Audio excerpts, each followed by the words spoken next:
With us today on Island Focus, I have the pleasure of talking with Dr. Phil Bossert, who's the Executive Director for the Hawaiʻi Association of Independent Schools. So nice to see you again, Phil. It's great to be back, ʻŌlelo.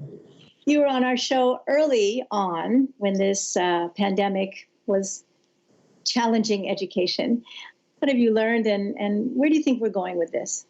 I would say 90% of our schools are back in session face-to-face. Took a long time to get there. There were a few that just never closed. They just kept on going, and the majority pivoted out and did the best they could for online learning, and then started slowly coming back at summer school and giving it a try. And then in August, about half of the schools started some on-campus learning, maybe staggered, some grades this day and other grades that day.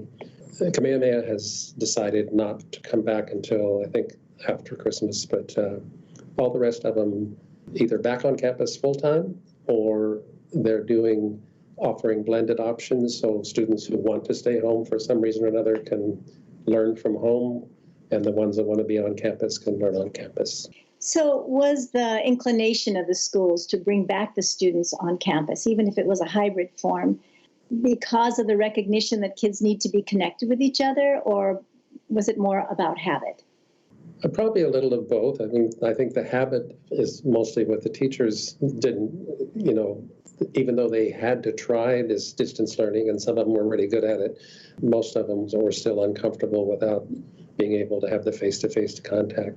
We did see, and many teachers reported, that students who had been so-so members of an in-classroom group were stellar online, and students who'd been the superstars in the classroom didn't do very well online. So we did learn that there are different learning modes to support different types of learners, and so maybe a lot of schools are saying, so how do we support going forward both types of learners? And what have you heard from the schools that they're doing differently to address that? So I know the schools that do have the technology are allowing students to stay home and learn from home.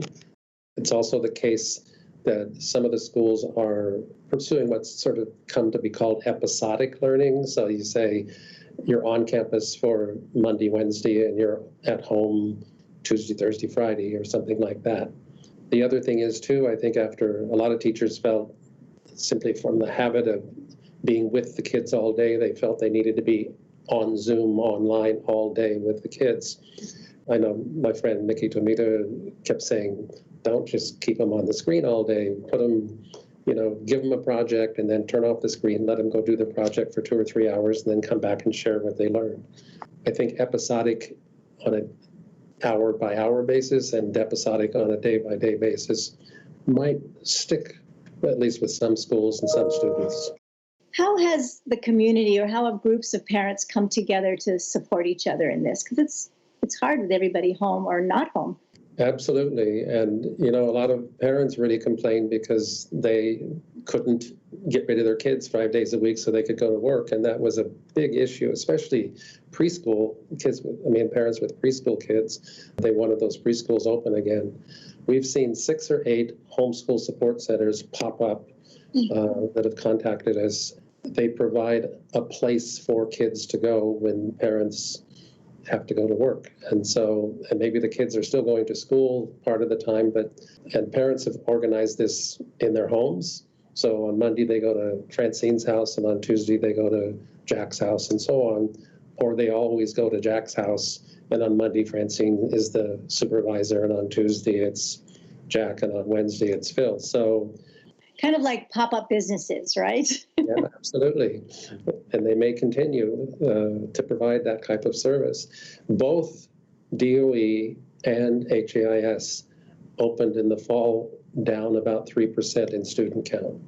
And I think a lot of those students have ended up in a homeschool support center. Some parting words as we wrap up our conversation today on our own creativity, and trusting ourselves. And there's so much opportunity now for freedom, but it's a little scary. I think we should listen to the teachers who did well in this transition and help all teachers continue to learn to do well in both environments, I think we also need to listen to the kids, how they experience this thing and how they think we could do it better. You've just met Phil Bossert, Executive Director for the Hawaiʻi Association of Independent Schools. Mahalo for joining us.